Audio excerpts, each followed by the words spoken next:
Thanks very much, Gabby. Yeah, welcome everyone. Like Gabby said, this is the third of six talks in our summer series. If it doesn't seem strange to talk about a summer series if you're in the Northern Hemisphere.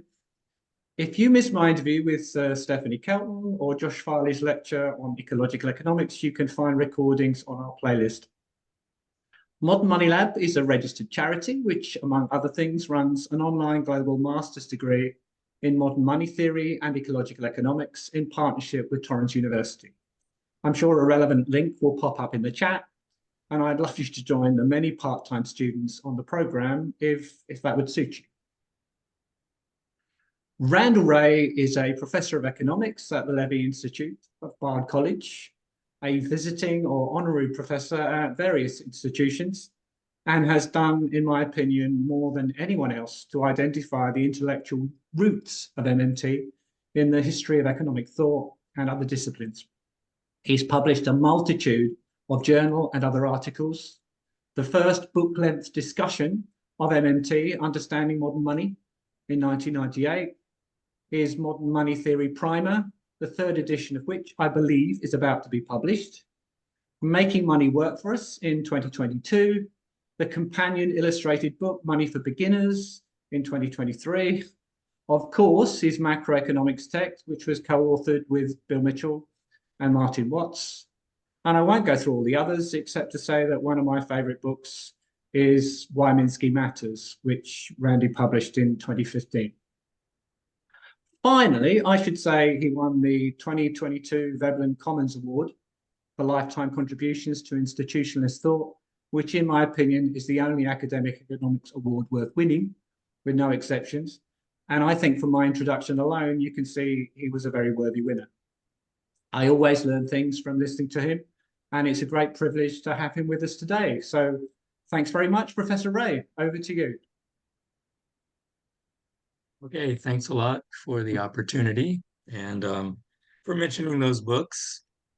And I'm actually working on an integration of my first book, which is 1990, Money and Credit in Capitalist Economies, with Understanding Modern Money to have them in one single volume, hopefully out in a year or two. So I will share the screen, and I'm I think pitching this fairly at a basic level.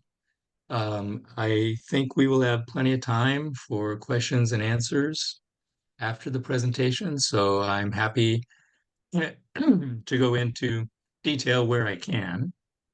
I'm going to be talking about the origins of money, which includes ancient history, and I'm not an expert on that. I'm a consumer of that literature, and I have tried to use that to help us understand the nature of money.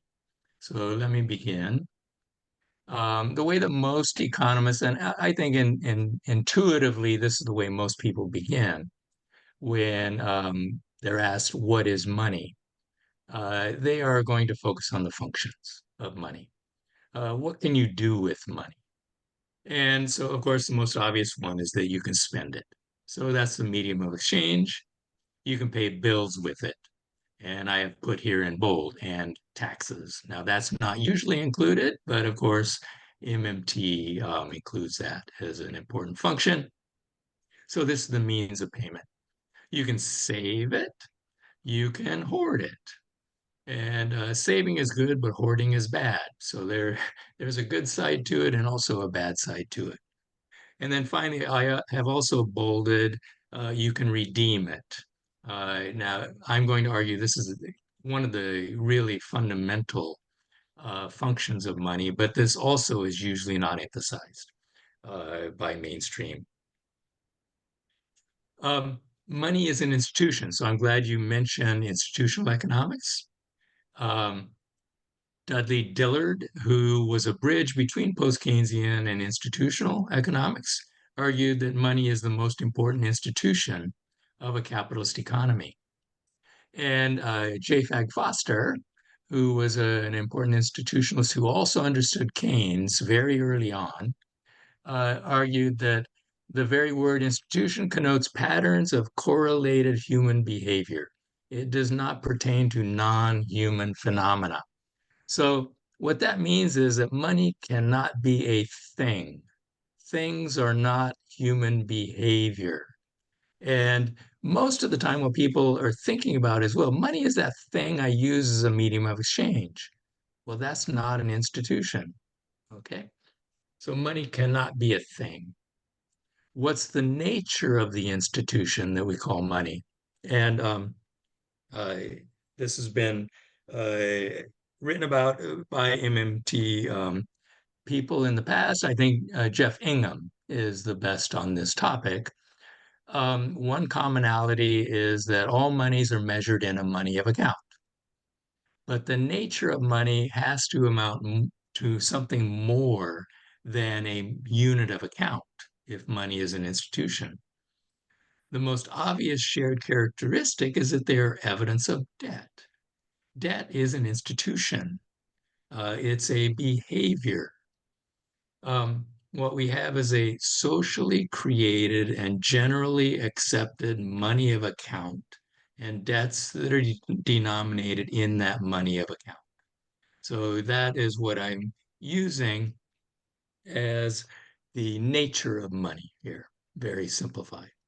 That institution has evolved over the thousands of years that money has been around. Keynes was spurred by reading A. Mitchell Innes in 1913, and perhaps by George Frederick Knapp, whose book had come out earlier than that, although it wasn't translated to English until 1924, so we can't be sure that Keynes had read the book. Um, but anyway, Keynes speculated during the period that he called his period of Babylonian madness, when he was trying to figure out the money records in Babylonia. He speculated that money had existed for 4,000 years at least. Money's origins are lost in the mists of time.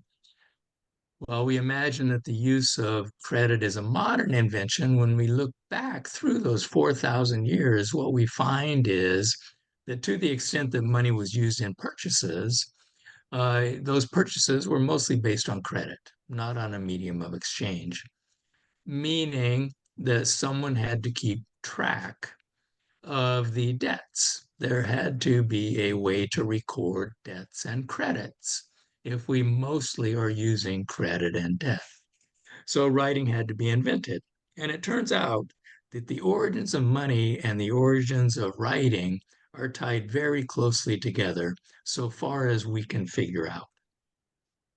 Babylonia is unusual because it has this extremely long period of essentially unbroken evolution of writing.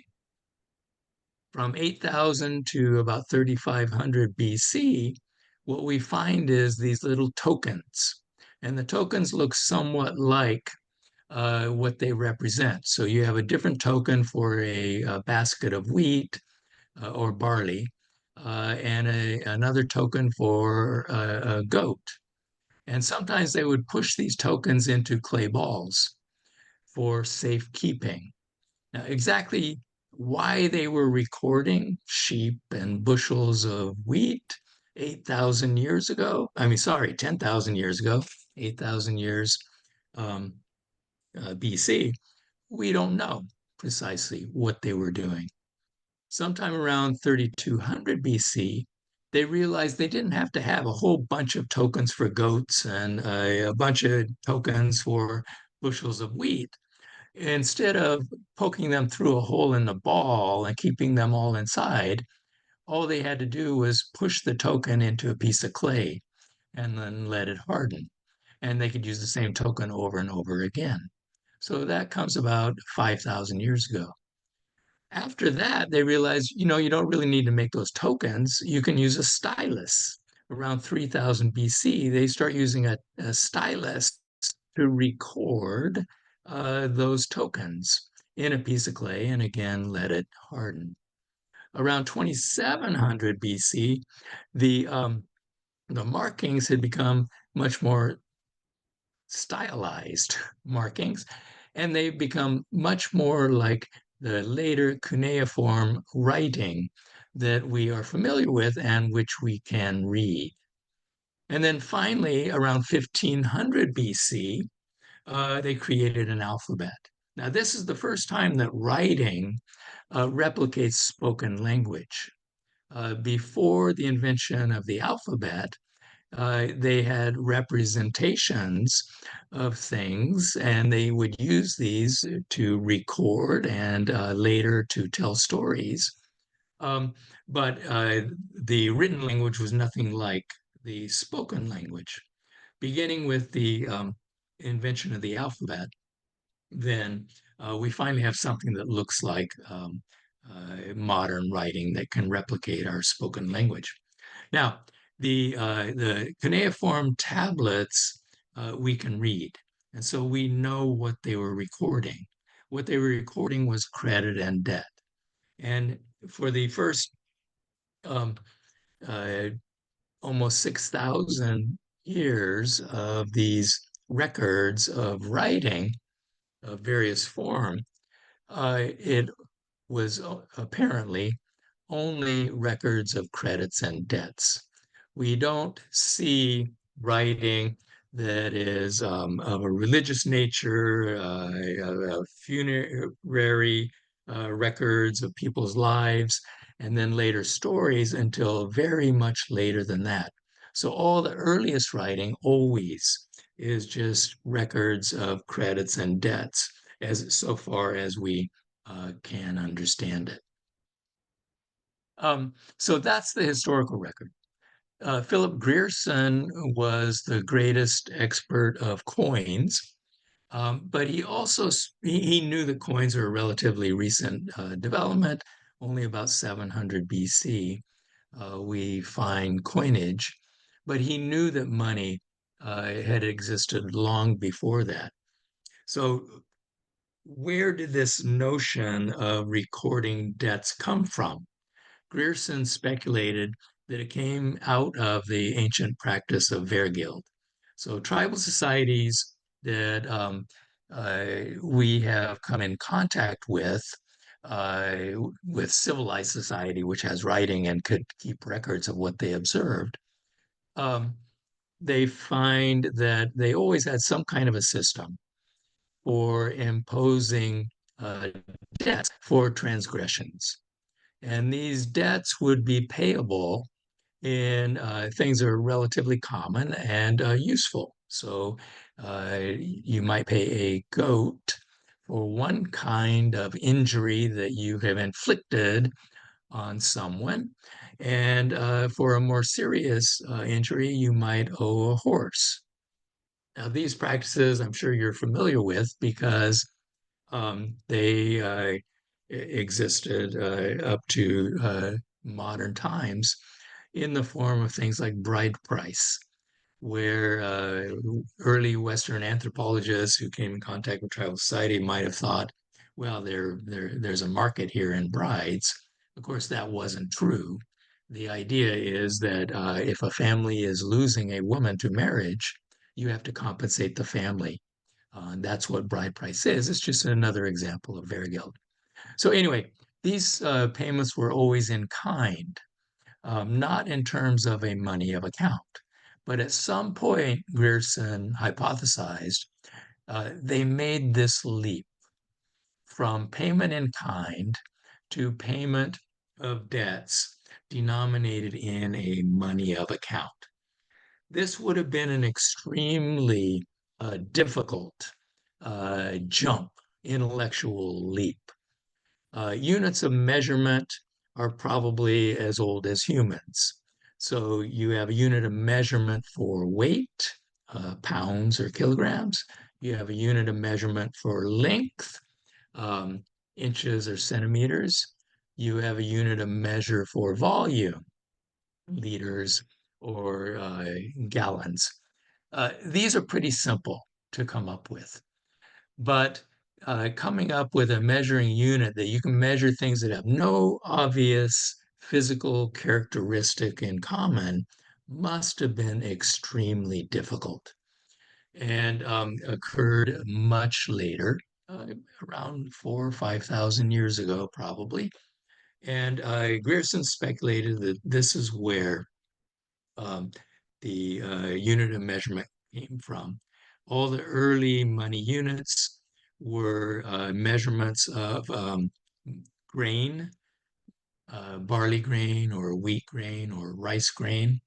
And those then became the basis for the modern pound or lira weight units that were used. The names of the weight units are used for money measurement units. And so we have records of debts that are kept in a variety of forms on clay tablets in Mesopotamia, on wooden tally sticks throughout Europe, and then much later on metal coins and milled coins later than that. So what all of these things have in common is that they are records of measuring in money units. The technology changes, but that doesn't change the nature of money, which is records of debts. So we think of money as an IOU. It's a record of indebtedness.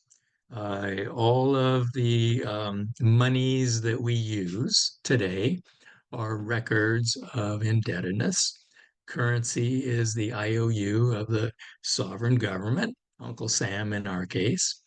When you write a check to pay your landlord, that is your debt, a promise to pay.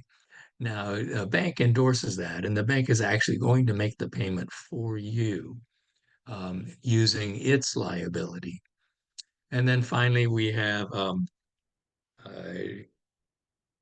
using iPhones for inductive coupling, it's called electronic payments. So most of the records now are kept electronically.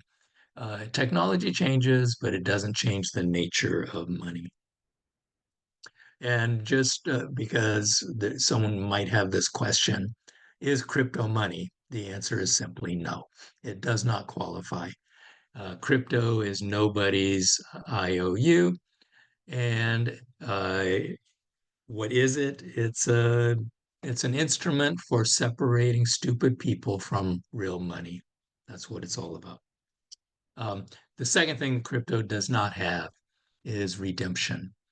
Ingham argued that there is a universal principle of redemption. The issuer of an IOU must accept back his or her IOU in payment.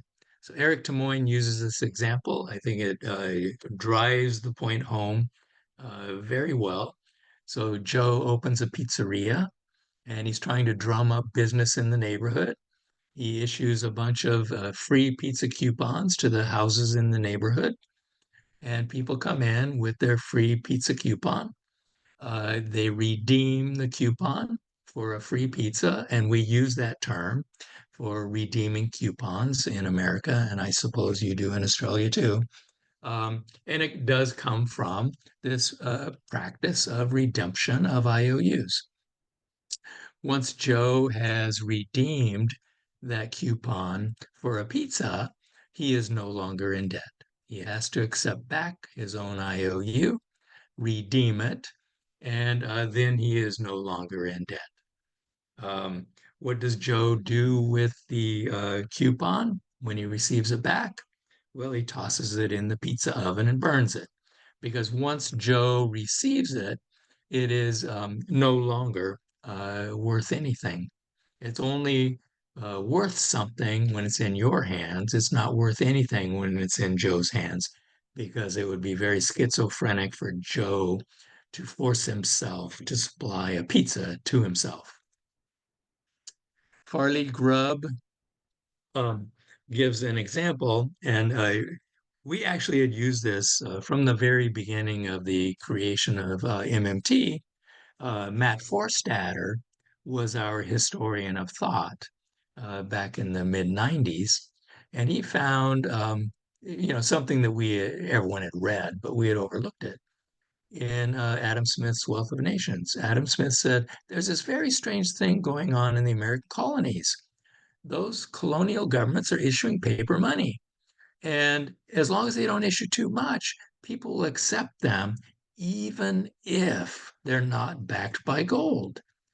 Why would people accept pieces of paper? Well, Farley Grubb, I think maybe beginning about 10 years ago, dug in to the colonial records and found out that Smith was right. Uh, all 13 of the colonies issued paper monies. Exactly how they did it, the process was a little bit different across the colonies, but they all did it.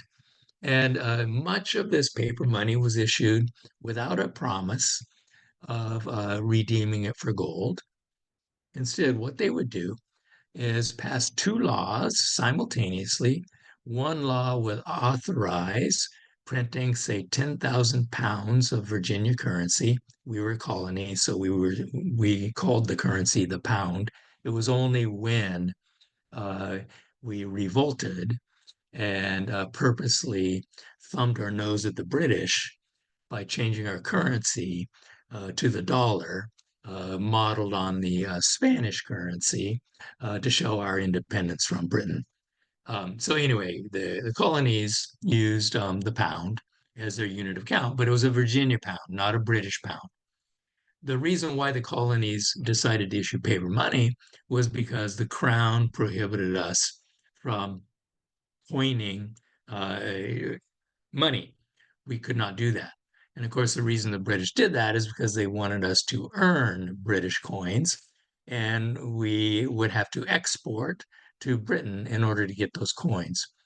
So our colonial legislatures were always short of money to finance government, and they hit on the idea of issuing paper money.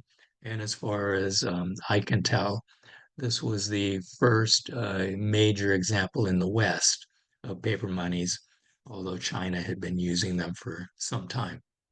Anyway, two laws are passed. One authorizes issuing 10,000 pounds, and the second law is called a redemption tax law. And that imposes a new tax that will last 2 or 3 years, long enough, it is expected to retire all of that paper money. So as the taxes are paid with the paper money, they come into the government, and then the government will burn them. So here's an example of American colonial paper. Why would you sell your mule and wagon to the government for paper money? Well, the reason is because you had to pay taxes. And the acts make it very clear that the colonial government and the colonial people completely understood what was going on.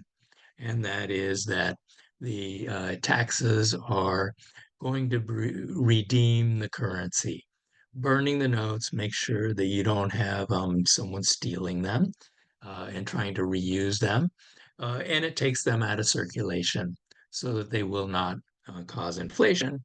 And so this is the answer to Smith's question. Why would anyone accept paper money? Well, they have to pay taxes. Why does the paper money retain its value? Well, as long as most of it gets burnt, it's not going to be circulating and causing inflation.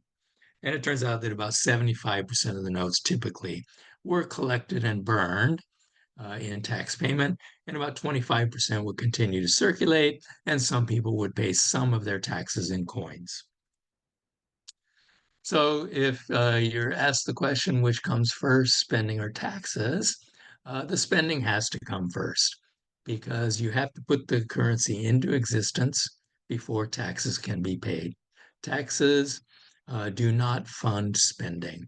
Logically, the spending has to put the currency into the economy before it can be taken out. So you have to create the currency before you can redeem it. Um, when I was a student in the early 80s, Hyman Minsky used to say this. This is a direct quote from Minsky. The need to pay taxes means that people work to get that in which taxes are paid. So I had heard this from the early 80s, um, but I had not fully understood the importance of this until this guy on the right, who I know you all know, Warren Mosler, comes on the Post Keynesian Thought Network, an early discussion group online, in January 1996. So we know exactly when he came on because Bill was able to dig up the old PKT posts, and Warren laid all this out in 1 month. And he said taxes drive money. Okay, and that is the precise date on which MMT began, as Warren helped us to see how all of this fit together. So finally, we can think of money as scorekeeping. Matt Forstad put it this way: you can run out of innings. Sorry, this is baseball, the American sport. Um, uh, Baseball, unlike soccer or what I guess you call football, is based on 9 innings. So the game lasts 9 innings. You can run out of innings.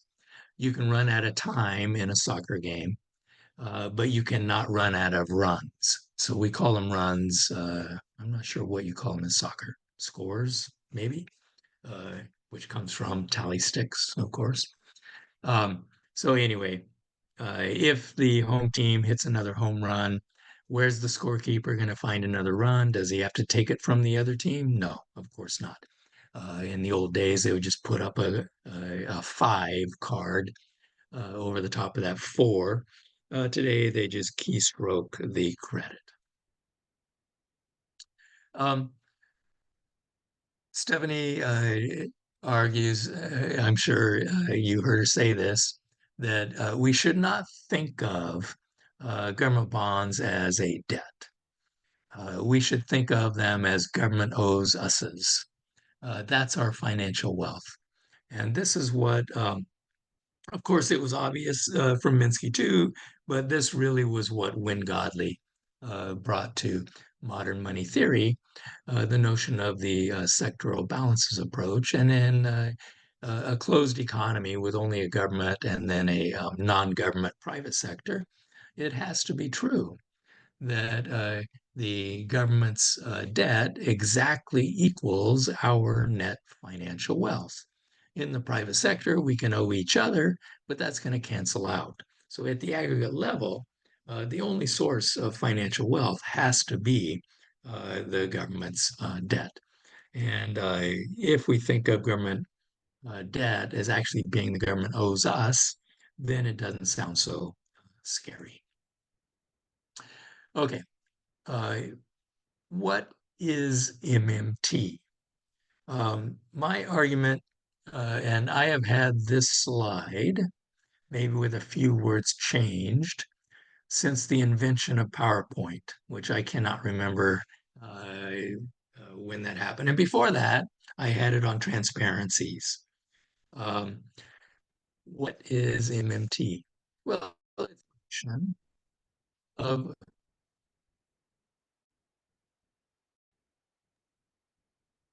I've lost Randy's sound. I might, oh, yeah. Oh, there it is. It's come back.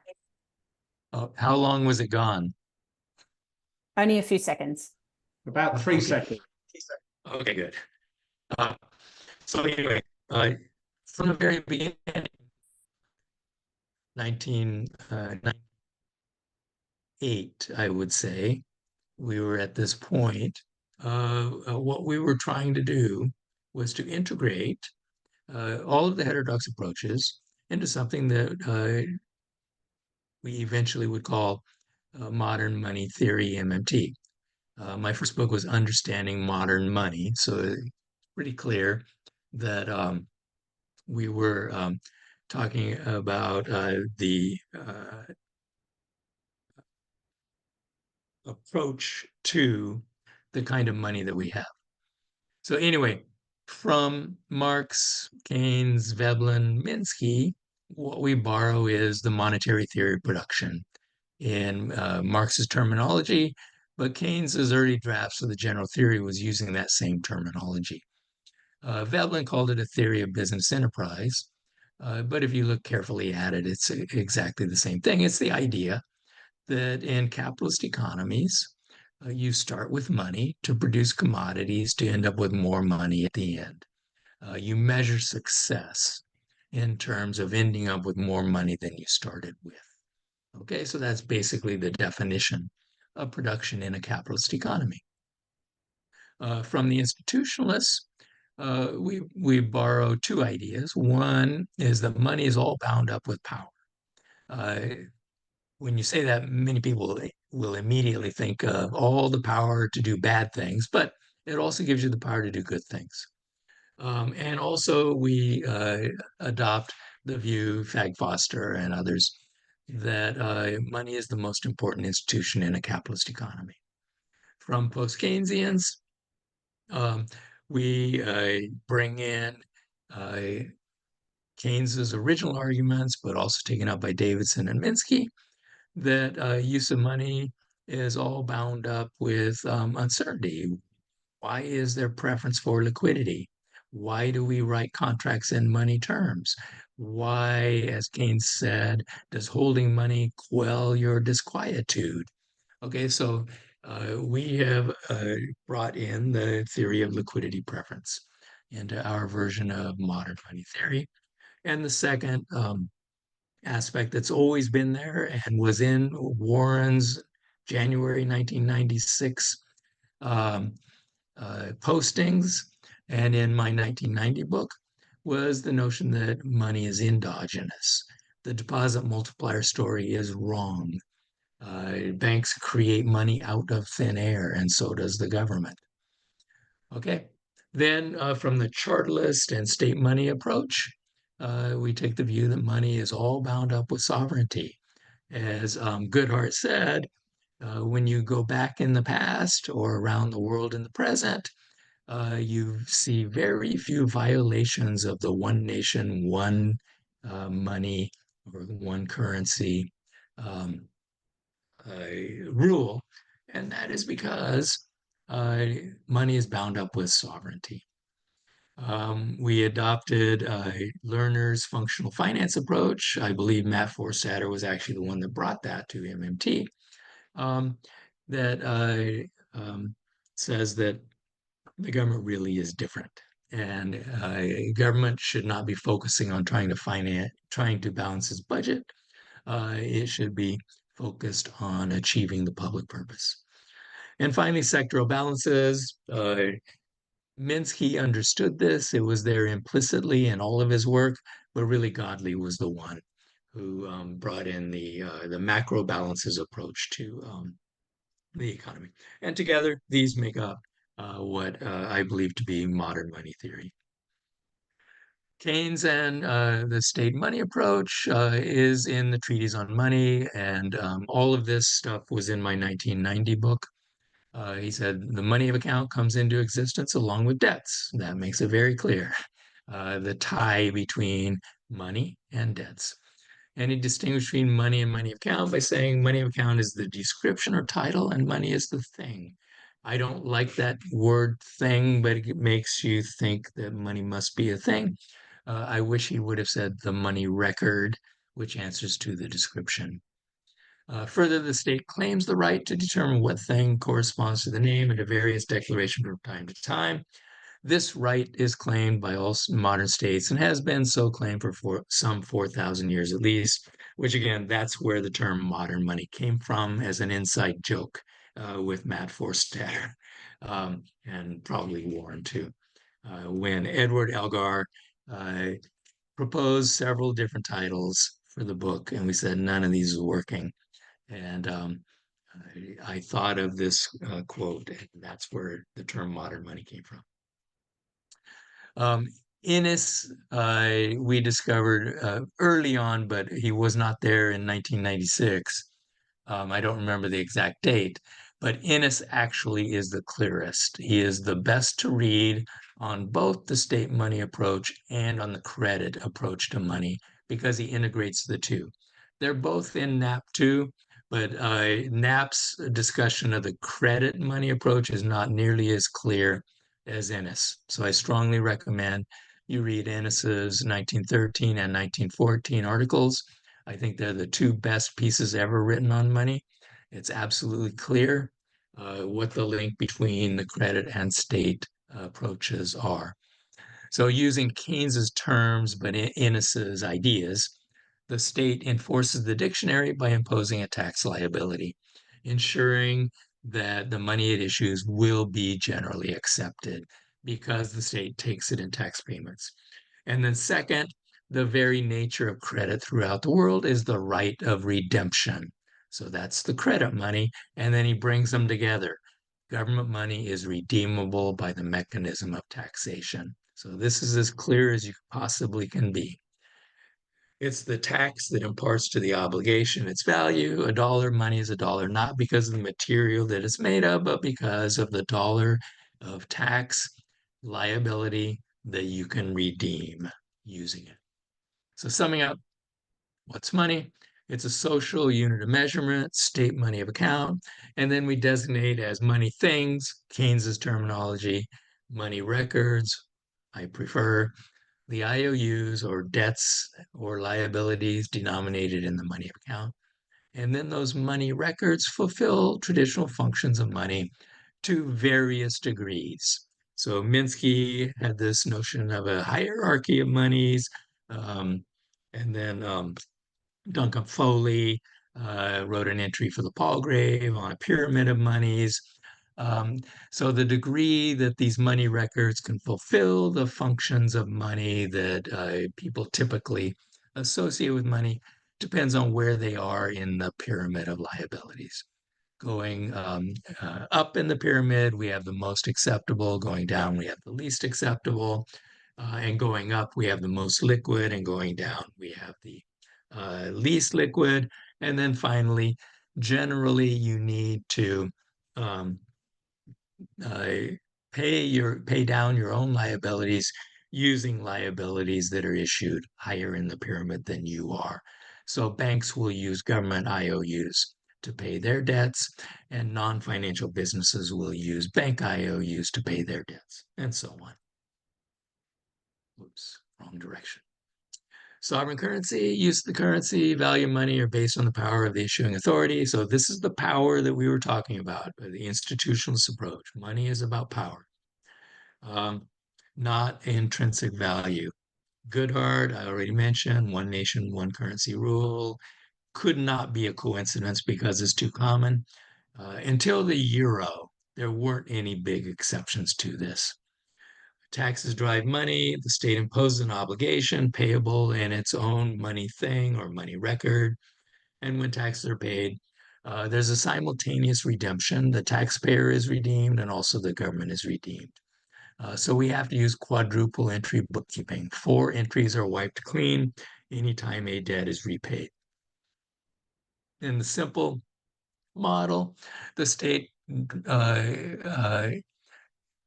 directly spends its currency into the economy, and then the subjects or citizens, depending on whether it's a democracy, use the state's money to pay their taxes.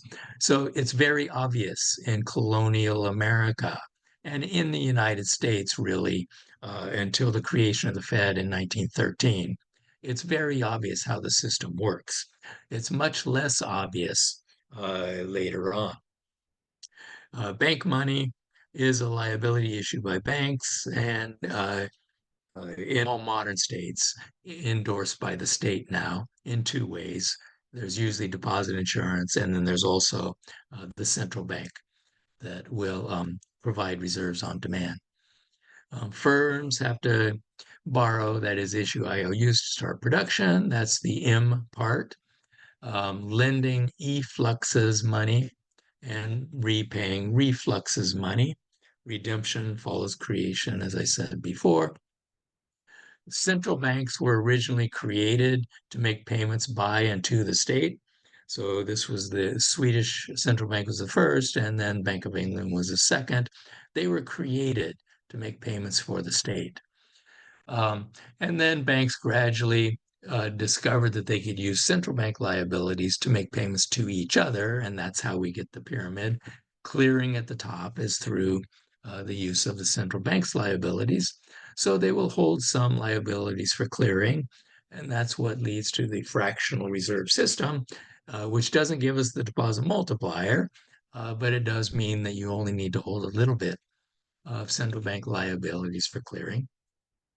Central banks discovered they can act as lenders of last resort. So this was the second function of central banks. And then the third function is maintaining par clearing, ensuring that banks can always clear with each other at par, which wasn't possible in the United States until the Fed was created in 1913. Central banks can then lend or spend their liabilities, reserves, into existence. So the way that it works today, this is a consolidated but still very simple model, is that treasuries spend through their central banks. When the treasury spends, the central bank credits the reserves of a bank, and that bank credits the deposit account of the contractor that does work for the government. This is how modern treasuries spend. They don't spend their currency directly. The central bank makes payments for the treasury, and then private banks make payments on behalf of the central bank. Tax payments just reverse this process. The taxpayer writes a check, it's received by the treasury. The central bank credits the treasury's account and debits the bank's reserves, and the bank debits the account of the taxpayer. So all modern governments make payments through their central banks, and receive payments through their central banks. And this is what makes it difficult to see that nothing fundamental has changed with the development of central banks and private bank systems with regard to the order. Spending comes first before tax payments. It's obscured because we have 2 degrees of separation between the contractor or taxpayer and the treasury. They don't directly receive the currency. And so it's not obvious that it's the government spending that creates the money that can be used to pay the taxes. So summing up, the central bank facilitates payments by into the state. Payments by the state efflux money, taxes reflux money. They do not finance government spending. Taxes are for redemption. Bonds don't finance the deficit either. It's already been financed by the efflux of central bank money. A deficit is ex post, after the reflux of taxes. And in fact, we won't know what the deficit is for fiscal year 2024 until the end of the year. Although I think in the 98 book, I did use the term deficit spending. I don't use that anymore. There's no such thing. Governments do not deficit spend. They just spend. At the end of the year, we calculate whether there was a deficit or not.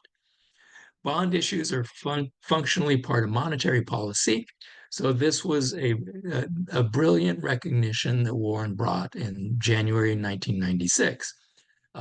Now, I had been teaching this without recognizing the importance of it. Because if you do the T accounts, it's very obvious what happens to bank balance sheets and the central bank balance sheet and the treasury balance sheet. When you sell bonds, all you're doing is draining reserves. And it doesn't matter whether it's the treasury that does it or the central bank that does it. The purpose of selling a bond is to drain reserves, which is a monetary policy operation. It's not a fiscal operation. Okay, so normally central banks and treasuries are selling bonds to take reserves out because otherwise the banks would have excess reserves. Quantitative easing reversed this, and we had sort of this huge intellectual setback, not leap forward, setback, believing that somehow quantitative easing was going to stimulate the economy because we take all those bonds back out and put excess reserves into the banking system. That somehow was supposed to lead to more spending, which of course did not. What are taxes for? Beardsley Rummel, who was the chairman of the New York Fed at the end of the World War II, he said, the war has taught us that taxes are obsolete as a source of revenue. And if you look, what he's saying taught us, and he went on to say, both the government and the public. This is true. Everyone understood this at the end of World War II. You do not need taxes for revenue purposes. The government doesn't need taxes in order to spend. Okay, and then he listed what taxes are useful for, in addition to driving money. Now, he did not have that. But to remove private demand to free resources for government programs. Okay, that's a useful function of taxes. Reduce inequality if you tax the rich. Distribute cost to beneficiaries of a government program. If the government is going to build superhighways for trucks to use, the trucks ought to pay a cost. That was the idea. And finally, punish bad behavior or use tax credits to encourage good behavior. The MMT logic then is you spend and then you tax. You can't take out of the economy what you have not put in. The colonial governments could not have taken paper money out in taxes if they did not first spend it. Taxes are paid by debiting bank reserves in modern economies. The only sources are reserves, treasury spending, central bank purchases of bonds, for example, or lending. There's no way you can take reserves out unless you put them in, and those are the only ways it gets in.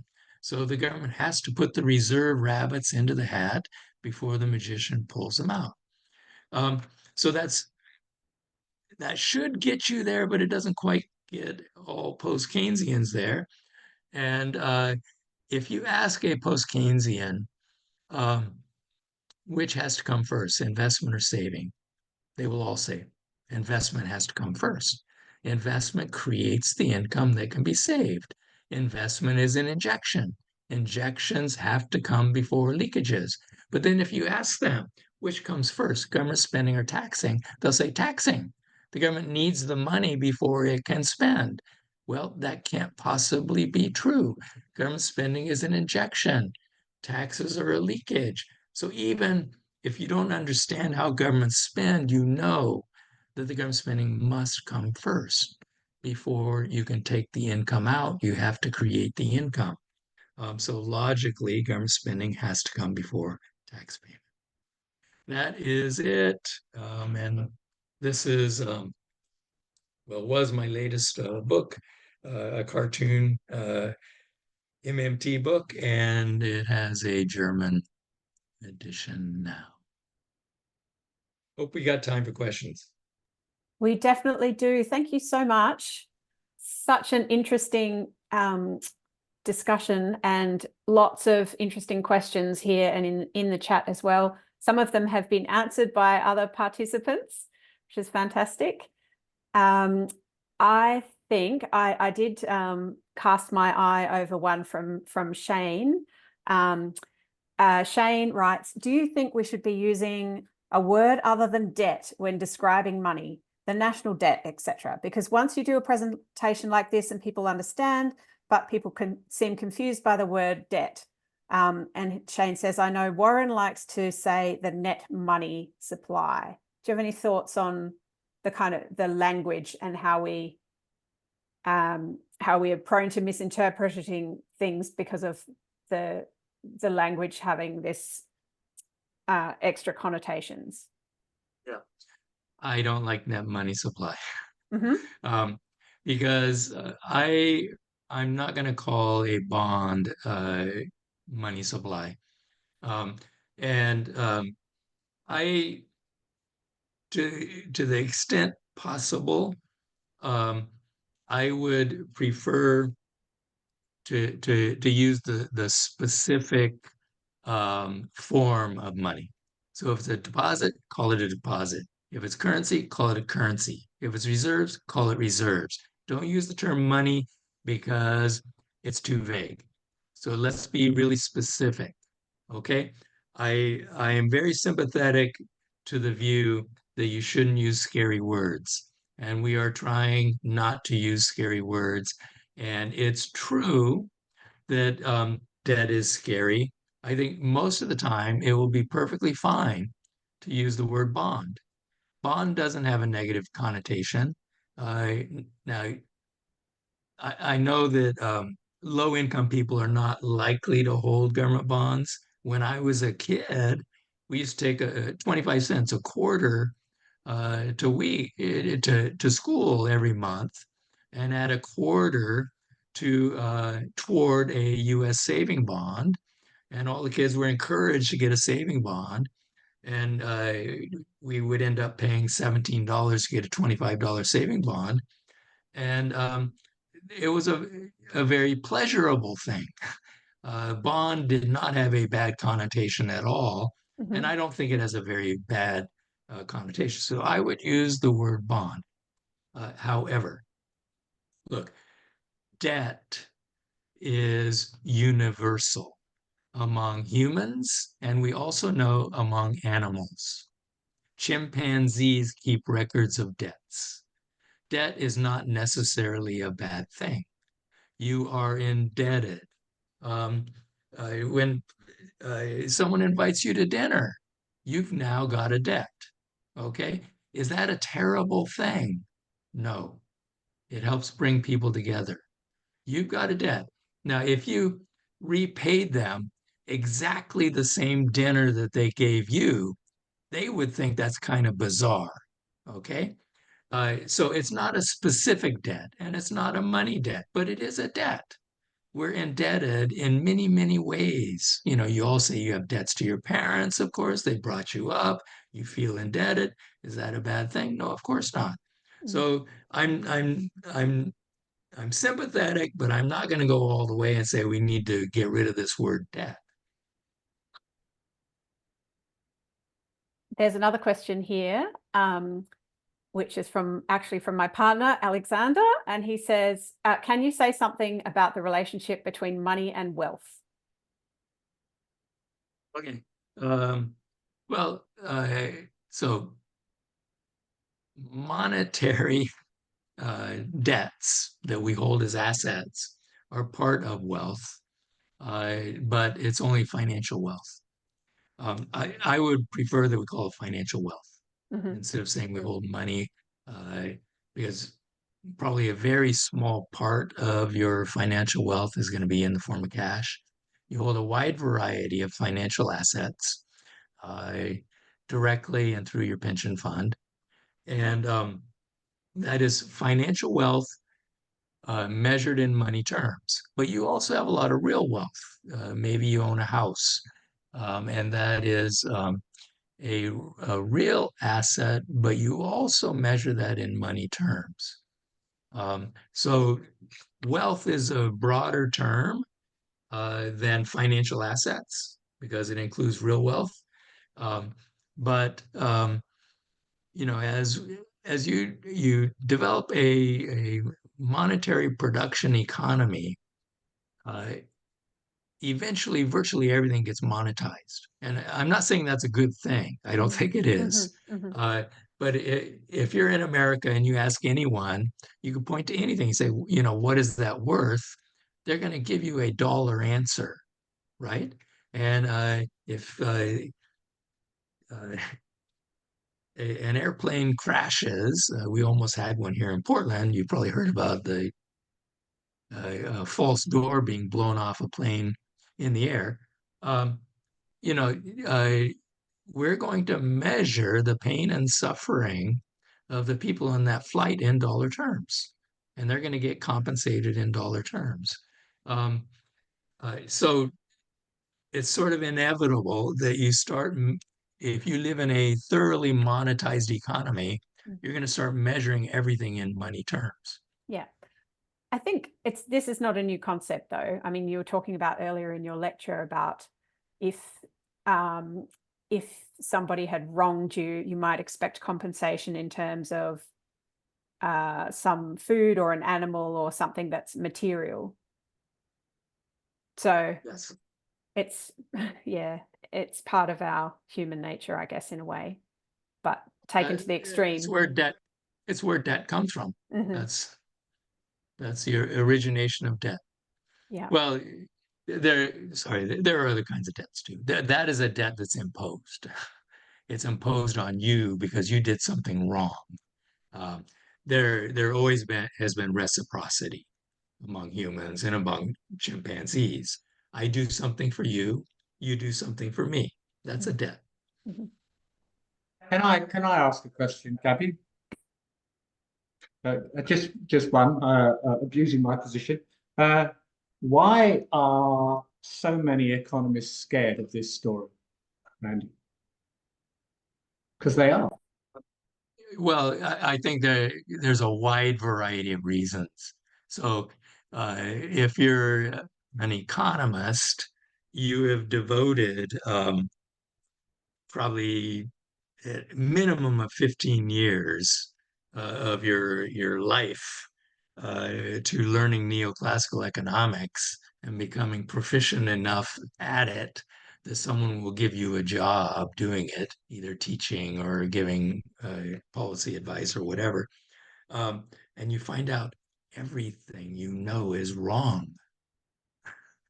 You know, that is a tremendous barrier to getting through to economists. But it's so there is so much power associated with money. Access to money gives you power, and it's political power, it's economic power, it's power over other individuals, and they see this as a huge threat. It's much more convenient to argue that, the supply of money is very limited, and we have to be extremely careful what we do with money.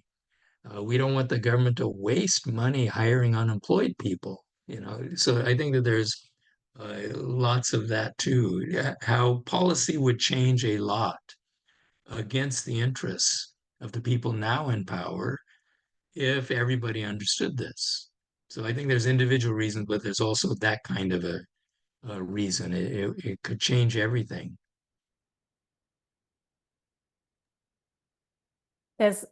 Thank you. There's lots of questions and comments coming in all the time. I'm struggling to keep track a little bit, which is a good thing. There's some discussions in the chat about the independence of central banks and also the euro. I would note that we have a talk with Dirk Entz coming up, who is going to be talking specifically about the Eurozone and what the future holds. But if you have any comments on either of those topics, be really interesting to hear your views. Independence of the central bank is completely false, and it's knowingly false. The notion was created in order to consolidate power at the central bank, because central bankers, I mean, I can't talk about every country in the world because I don't know, but certainly in the United States, central bankers are not elected. They are not accountable to the voters, but they're also not accountable to our elected representatives by design. And elected representatives, they're given coaching when they first go to Congress, and when the president is first elected. They are told you can never criticize the Fed. Okay, they all know this. It's completely outside their duties as an elected representative to tell the Fed what to do. They can't do it. And the president will never tell the Fed, you should not have been raising the interest rate, even though it's been extremely damaging to President Biden in this case, but it's always damaging to the aspirations of the president when the central bank raises interest rates. But you cannot say that because the Fed is independent. Well, that's kind of crazy. So you've put what most economists believe is the most important macro policy you have, which is monetary policy. Now, that's not true, but most economists think it's the most important policy. You have taken that out of democratic control and given it to unelected committee of supposed experts. So it's completely anti-democratic. But it's not true. They are not independent in the sense that most economists and a lot of pundits, but probably not the general population thinks, which is that it was put this way in the United States. The central bank is there to take away the punch bowl, because the problem is that elected representatives are always going to want to spend too much. Why? They are trying to cater to the people who elected them, which is a bad thing. But think about it. Hold it. The people elected them to serve their interest. They're not supposed to do things to help the people elected them. But the idea is they will always spend too much. And so they're always going to cause inflation. So the central bank's responsibility is to take away the punch bowl when the party gets going too strong to prevent inflation. But is there any way a central bank can prevent Congress from spending? And the answer is no. They cannot. They can't bounce treasury checks. There is no way that they can prevent the Treasury from spending what Congress has authorized. Now, what they can do is raise the interest rate. That can make things tough, but it actually increases congressional spending because interest payments will go up. Mhm. And that's not part of the authorization process. So this isn't a government program that has to be approved by Congress. They have to pay the interest. So government spending actually goes up when the central bank does that. So they can't prevent the Congress from spending. And raising interest rates doesn't reduce spending, it increases spending. So they're not really taking away a punch bowl. What they're doing is causing financial problems throughout the economy by Yeah. raising interest rates. So it's just not true. Oh, on the euro. So yeah, the euro is coming together at exactly the time that MMT was being created. And so we looked at the euro, and I'm going to be brief because I know Dirk can fill you in on the way especially the transitions that have been made in the euro. But the original setup, we looked at it and we said this can't possibly work. When Godley was warning about it as early as '92, and Goodhart was warning about it as early as '96, saying that these are becoming like U.S. states, and U.S. states cannot run budget deficits at all. So when we saw the master criteria, we didn't say those criteria are too tight. We said they're too loose. Okay, a non-sovereign government cannot run a deficit of 3% year after year. They can't run up a debt ratio of 60%. We looked at US states. There was no US state that had a debt ratio of 20% because the financial markets shut them down, would not lend to them. So we thought that that the financial markets would shut them down. And Warren wrote a paper, I think in '99, that predicted perfectly what happened in the euro area. The first serious financial crisis. Mhm. Some country is going to blow up their debt ratio trying to bail out their banks, which is exactly what happened. Ireland. Okay. And that'll be the end of it. Now they have sort of resolved the issues, and Dirk can talk about that. Thank you very much for that answer. There's a comment here from Katie Shields about the MMT movement and building alliances with the feminist movement, in that the idea about taxing and the unpaid work that is largely done by women around the world, unpaid care work, and and she ends the comment with, as we know, our economy is wholly owned by nature and supported mainly by unpaid foundational economy made up of care and the commons. Would you like to share your thoughts on that? Yes, but first, let me recommend Zdravka Todorova wrote her dissertation at UMKC and published a book that is a feminist approach to MMT and focuses on issues like that and consumption. Okay, so just broadly, what can MMT do? Well, it makes it obvious that the government can always afford to pay women for the work that they do. It doesn't have to be part of the capitalist sector at all. Women are necessary to the production of the labor force, right? And that labor has been generally unpaid. Marx talks about this too, that capitalism cannot exist without this huge labor force that is unpaid. And the MMT says that, of course, we can afford to pay for this. A job guarantee can include that kind of labor as paid labor. So I think that that's one way that it helps. We can start, we can put a money value on it and we can pay the labor for it. Reparations in America, there is, we'll talk about reparations for African Americans and for Native Americans. The government can obviously afford this.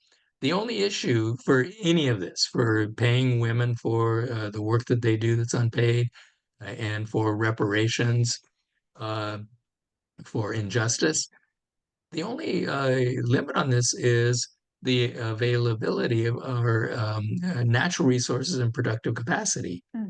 So if we can find the resources, then we can afford to do it. And the only thing we need to worry about is inflation. And if you look very carefully at Sandy Darity's reparations, which I think is $800,000 per descendant of slavery, this is not going to be inflationary. Okay. Now, I haven't done the calculation for women's work, but it's unlikely that it's going to be inflationary. There is the issue of consumption and the fact that we're already using 1.7 Earths to fulfill our lifestyles around the globe. Well, we as in the global north anyway. So yeah, it's a complex one. Perhaps we'll just finish with something from Susan. Susan asks, what is the next great leap that needs to be taken to reset general understandings about how economies really work? Is it educational, like sneaking MMT into ecological economics departments, which on the case, by the way, popular grassroots or labour movements, penetrating legislatures or legislative staff, and central banks? What do you think is the best and most important? Well, education, but it can't start in college. We need to start in kindergarten. And so I don't know if it's been mentioned, but there is a documentary, Finding the Money, that I think will help a lot in educating, let's say, at least the teachers of young children. And it's a start for educating the population and politicians and so on. We always say a picture is worth 1,000 words. A documentary is worth 1,000,000 words. It is just so much more effective than anything we have been able to do in books or articles. Yeah. And my cartoon book, part of the reason for doing the cartoons was that pictures work better, but videos work even better than that. So yes, I think education, but it needs to start very low. Labor unions, yes. Now, in the United States, we are making some uh, advances in the labor movement. We were down to 6% of the labor force unionized. So we not only need to educate labor unions, we need the labor unions to expand a lot to have much impact in the United States. But other countries are in a better situation than we are. Legislation, yes. So the job guarantee, there are various efforts to put in place a job guarantee in the United States and in other places.